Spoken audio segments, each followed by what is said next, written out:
In this video, I will be showing you how to change the cPanel password in GoDaddy account. So let's begin the video. Once you log into GoDaddy account, you need to click My Products and enter Products page. Next, select the Manage button under Web Hosting section, which bring us to this page, which says My Hosting. On the right side of the page is the Settings section. This is the cPanel login username. And below is the cPanel login password, which is hidden. To change the password, you need to click Change here.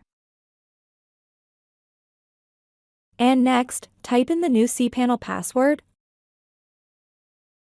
Or you can click this Generate Password option and generate a random password. I prefer to type in my own cPanel password.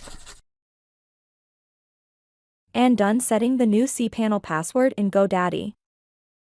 With this we have come to the end of this video. Please subscribe to my channel and click the bell icon to get updates when we add more content.